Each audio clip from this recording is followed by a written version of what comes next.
Good morning from beautiful Arkansas. Today's June 2nd, and I just set up my Japanese beetle traps. I know it's a little early. They say these things come out in the beginning of, or late June, even though they're called June bugs, but I wanted to stay ahead of it. There's my trap right there. And just this morning I was checking it, and I got two in there, if you can see that. So I think I did the right thing by putting it out early. I want to stay on top of these things. So what my plan is, well, first of all, there's a whole debate about it, whether you should even use them. You know, they say it attracts more Japanese beetles than you're actually going to get rid of. It's like kind of holding back the ocean with a bucket, but if you're in a sinking ship. But last year I didn't do anything, and they've decimated my grapes every year, and my grapes are doing really well this year. So I thought it's worth a shot. They say as long as you keep it 30 feet from your garden, you may have a chance. So I only have one out right now. It's at least, I don't know, 75 feet from my garden. I'm gonna put another one over there, and I'm even gonna put one back by the chicken area. And what my plan is, worst case of all this is that I'm gonna be giving them to the chickens as a treat, and they'll love it. Extra protein, free food. I mean, I think at peak season I'll probably be filling up those bags every day. So, because they get pretty rampant around here, and they decimate my hickory trees, and it doesn't kill them, but it looks ugly. And the hickory trees on my property are my favorite trees, honestly, and I have tons of oak trees, and for them to go after them, that's also another reason for me to want to protect them. And this winter I do want to start tapping some hickory trees, even though of course those are too small to do, but maybe 20 years from now I'll have enough hickory trees where I'll be drowning in hickory syrup, so that'd be pretty cool. But yeah, so that's what we're doing today. I'm actually this is the 4th day of my water, well, I did a 3-day water fast, finished that yesterday, and then I switched to bone broth.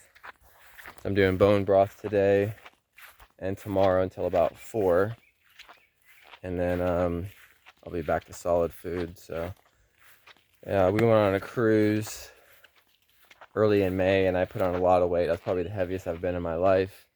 Of course, on a cruise you don't hold back with what you're gonna eat. So I was pretty much eating everything my heart's desire, and I definitely put on some weight. So if I knew that this was in order, so if I was gonna gorge like that, I was going to try to take better care of myself when I got back. So that's why I started this fast.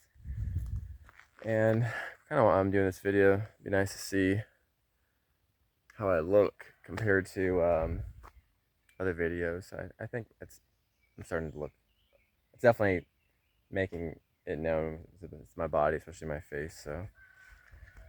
But yeah, today I'm going to be clearing some trees in the woods. I like my goats being out here, but I'd rather have them being more in the woods. So my idea is to start cutting down some trees that they can't reach, that are small, that I was planning on clearing anyway, and giving them to the goats to eat the foliage before I burn it, because it just seems like a waste if I cut all the trees at once and then with green leaves that they would eat and then burn it, because I do need to let more sun into their forest, so more things will start to grow up underneath that maybe they could potentially get. Grasses, I don't know.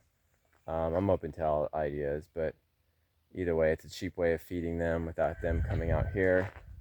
They have been attacking my, I try to do a good job as best as I can to wrap these trees, but they're so persistent, so they typically find a way to my apple trees, and that really bothers me. Thankfully, they don't kill them, but when they eat a lot of the leaves, it really slows their growth, because the less leaves that are there, the less that can, create photosynthesis and all that, and to cause growth in the tree. I mean, I even see right now, she's reaching through and pruning up my my grapes. But I'm not too stressed about that because I have too much sprawl with my grapes anyways. They need to be growing up. So if she can reach through and get my grapes, I'm not too worried about that. I just want to keep them away from the Japanese beetle is kind of my plan. But yeah, my grapes look really good this year, and I want it to stay that way. So we'll see what happens with the war I'm about to undertake with these Japanese beetles. And I'll keep you posted on how that works out.